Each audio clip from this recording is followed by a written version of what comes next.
Hi guys, welcome back to part 2 of Household Conversations, where we continue our chat with the lovely ladies, and I do hope you guys enjoy. Remember, don't forget to like this video and comment down below your favorite chat and what you think of this video, as well as subscribe and press the notification bell so it lets you know when we upload more videos. Enjoy the video. Bye guys. Tell us your experience of colorism, texturism, futurism. All the isms. All the isms. It's tough, bruh. But I don't know how I was. Okay, so texturism with my hair in primary school. Mama wanted straight because all my friends have straight hair that I know of at that time was mostly colored and white. Primary school. I wanted to relax I wanted to be like them. I want to look like them. I want to others make it all whatever, whether it will burn my scalp or whatever, I don't care. Burn my scalp. Yeah, whatever, I just wanted. And then throughout the years, obviously I did have my protective braid styles obviously as well, but that's what I wanted my natural hair to look like. It was just relaxed. There's nothing wrong with that, guys. I'm not saying that at all, but for me. And then when I grew up, like more so like in high school and in university. Yes, I wanted natural hair now because people were embracing that. And I was like, okay, I want to embrace it too now. I want to be in there and embrace my fro, make it however kinky it is. Man, yeah, you can't look at and want to, no, let it out, let it loose, because they're embracing it. So for me, it was definitely society had its part in both ways of how my texturism of hair would be. Always in the pool, we would try to do plastic. We couldn't afford swimming caps, guys. Swimming caps would do that shop like plastic. Feet floating in the sea. Exactly, the struggle is real, guys. The struggle is real. So that's what I had to protect my hair from, is to put that on as well. Plastic, say it in your chest. You plastic on my hair. Yeah, and then I just after that also just embraced my braids and the different styles that we can use, which was really cool. Colorism, okay, deep, but with my it's going why not? My mom and my older sister and younger sister are much more lighter. So I was wondering, you guys are the same. No, I literally thought I was dark, guys. I was like, I'm the black sheep of the family. I don't know what mirror you're looking at. I know. For some reason, as a kid, I just thought I was the darker. Yeah, darker. Not the black sheep per se, but just that I want to be like how my other family members are. It's like, it's more on the lighter complexion side of it. And then I know we talked about putting sunscreen on, and that's been a bit of a tricky situation, like we were talking about. You'll never get me close with sunscreen. Yeah, we turn out navy. Yeah, we turn out navy, guys. It's not. I know there's some out there that I need to look into my research, but why must I look into my research when others are just don't look into the research? I know there's nice ones that can go into the skin tip, but others are just stick like that. Yeah, guys, traumas, childhood when you went to the swimming pool and all that. And then you don't have to talk about that. Futurism. Yeah, I know it's about the features and how I look and all that stuff, and compared to others. I don't think I wanted a pointy nose. I think I was fine with my nose. I don't know. But it wouldn't fit your face. I know, what are you doing with the pointy nose? It's just how it looked for the European, Western people. They had nice ideal. Exactly. So that's Start with colorism. So for me, for a very long time, I've always been aware that I am darker in complexion than majority of my friends. Family-wise, we have dark there by the house. Kuminyama. Very dark. And also for me and my family, I never had the problem of being dark, because my mom was dark and then my dad was dark, so it's both people were dark. So obviously I was gonna come out dark. it would be very weird if I came out like another color. Someone would have to confess. Yeah. So, sorry, I'm just an idiot. I've always been dark, but my fight with colorism was when I was outside of my house. So a lot of people and a lot of men, black is beautiful, and I never thought I was ugly, but a lot of people would come up to me and be like, black is beautiful, trying to affirm me as if I was sad about being dark in complexion. But I was like, seriously, I love the skin. And then, because also when I was younger, I was darker than this, because I was also skinnier than this. So whenever my skin shrinks, I get darker because my natural color is darker. I'm not a scientist. I don't know how body works, but somehow I've gotten way lighter over the years. But I was way darker. If you see pictures of me, sis is melanin popping. So I've always been dark, and I've always had the struggle of fighting for my spot because I was dark and a lot of people didn't like it. My music instructor called me charcoal. That's how dark I was. They were like, I'm charcoal. And then kids in the street, whenever I'd walk past, they'd start singing the song, No Mnyamaza, and that's not a good song. If kids start singing that song, then I was bullied by kids, and I was 16. So everywhere I went, people made me aware of my skin color and how dark I was. Yeah, guys. And then Lupita Nyong'o was celebrated for being dark. Y'all are unfair. So shout out to Lupita. Yeah, you're the queen. We love you. Thank you very much for rising for the sisters. With the colorism thing, it's always been for me. Like I was always bullied for my skin color, and it's very, very recent where I'm being where people are like, oh wow, your skin is popping, oh wow, it's great, only because now it's almost as if it's the in thing. Yes. Like I'm being celebrated because now it's the in thing. Everyone comes up to me and they all want to touch my skin. It's like smooth as a baby's bum. Like guys, hi man, hi. Where have your hands been? Leave me alone. Like people are actually like, you're so smooth, you're so soft. And baby, it is a very soft face. Look at it. Exactly. Pimples, I've always struggled with colorism, but a lot of people made me feel bad about my skin color. But whenever I was in the house, I never felt like some type of way because we were all dark, and we all made dark jokes. We make fun of each other because we're all dark, and we'll call each other weird things, but we were all dark, so it was all cool. So I never had a problem with that. And then with the hair thing, I think because it was socially acceptable for black people to relax their hair. So my mom relaxed my hair. Her hair was relaxed, so she didn't see anything wrong with relaxing my hair. I also never questioned it. Also, I grew up with a place called, so from grade R, preschool, I had sores on my head. So I play scope the whole time, just clearing out the sores. And then when the sores were gone, my hair started growing, and then my mom relaxed it. Bravery after I had sores. Yeah. But girl wanted a baby to look cute, and a lot of people, because I was super dark, and my mom was overcompensating for my beauty because a lot of people did not think I was beautiful because I was black, dark skinned black. So she thought I was ugly because people around her said that. So there she was piercing my ears. I was forced to wear earrings because people, when they looked at me, they were not sure whether I was a girl or a boy. I had short hair, so it was very confusing. So she pierced my ears. She was like, I gotta take it a step further here because this girl couldn't see my hair. So she really tried keeping up the beauty standards of the world. So she relaxed my hair. And then when I was in primary school, my hair was relaxed. And then Abbott Girl was not a friend of a comb.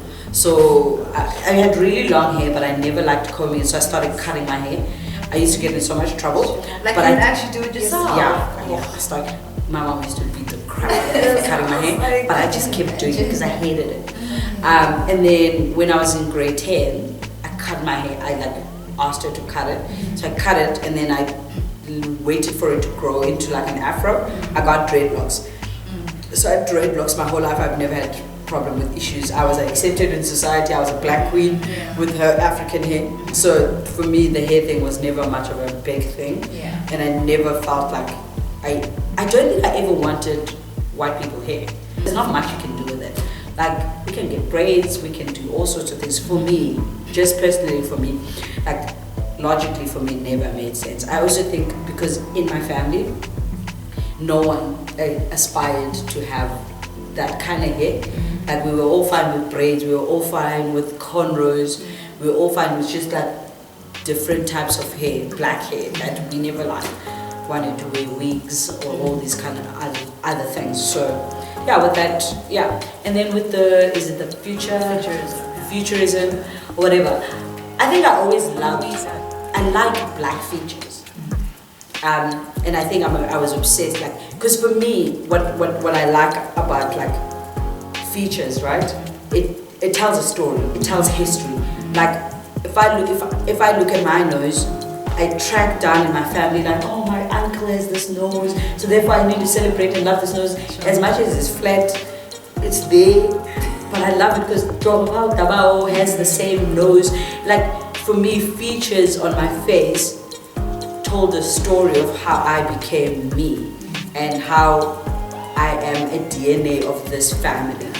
So that's why for me, I loved having my flat, open nose. It's just there flaring.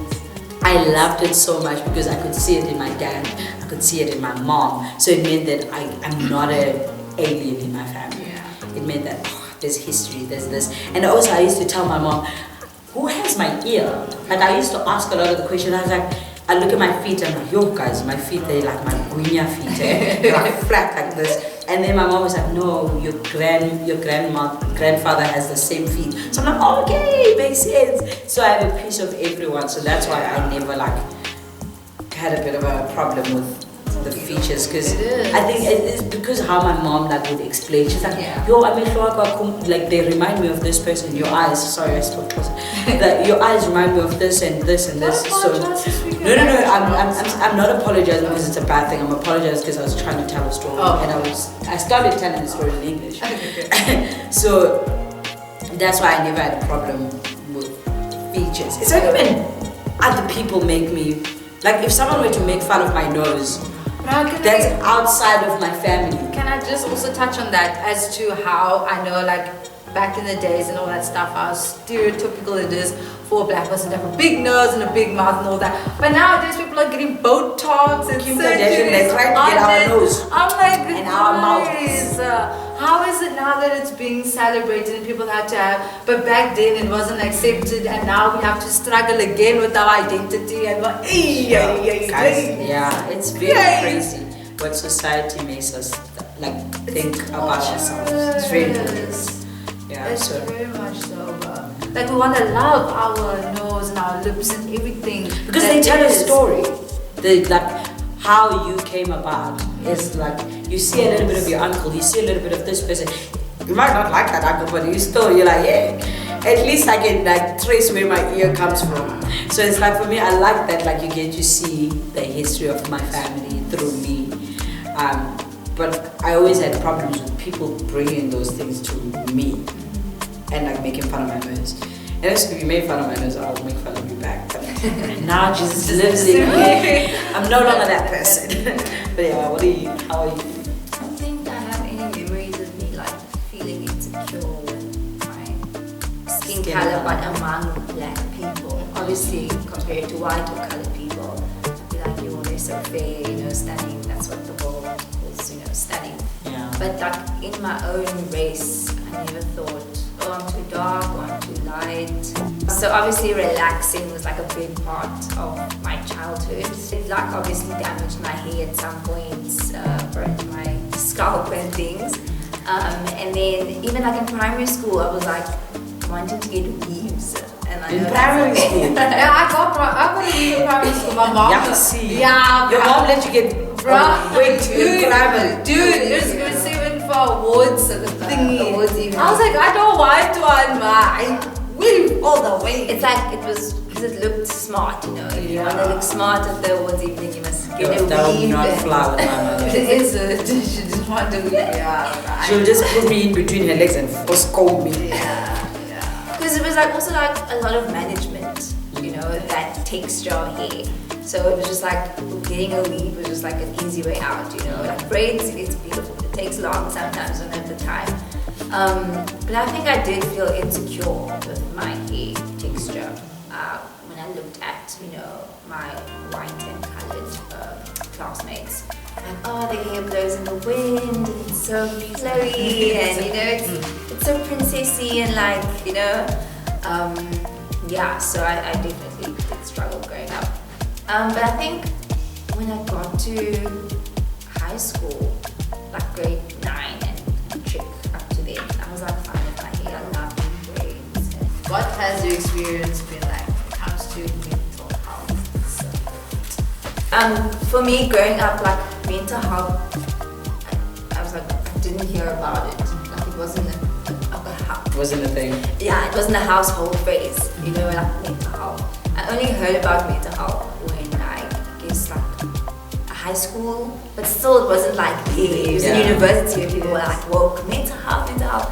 So my experience, like, just in support. Yeah, I don't think I got any support for my mental health because I never thought it was a thing, you know. But I guess indirectly, without me knowing, I guess prayer, you know, being like this. No, I definitely did say definitely. Oh God, it's like you can't say you can. It's you know, Jesus. Jesus. No, definitely. Being brought up in being brought up in a Christian household and having a relationship with God really supported me spiritually, mentally, physically, without me even knowing that was contributing to mental wellness within me. But if you talk about it in the sense of the world, like going to therapy or speaking to people, I don't think I shared my problems enough to actually receive support from people because they didn't know I was struggling. Because I wouldn't share, it was just my personality. I would instead be there for other people and like want to listen to what they have to say and, you know, help them get better, if that makes sense. Putting others before yourself. Yeah, putting others for myself, and I think it was a coping mechanism also, so that I didn't have to deal with whatever was going on, really, you know. But now I'm starting to invest in mental wellness because I'm seeing a counselor now, which is amazing. Yeah. So it was dark back then, but not actually. I had the light. I had the light.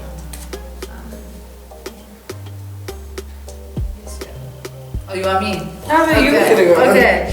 Yeah, for me as well, like same with what Lisa was just saying with like primary school and high school, didn't really hear that in my household, wasn't really in that or surrounded by that. And then when I heard, okay, society is pushing it, and I was like, yeah, of course, yeah, mental health is the way to go. And I was like, no man, I'm fine, I don't need that, or it's fine, I'll be fine, I'll just brush it off or brush it under the carpet, it's fine. Obviously through that as well, I would seek, you know, Jesus and ask him in prayer and all that stuff. But even in that, you want someone to talk to and hear a response back. Like, not saying that Jesus doesn't respond, he does, guys, in ways we cannot fathom. But like for me, it was a human that, like, tell me friend, what is going on? How can I maneuver my way around this? Because yay, it's messing me up in here.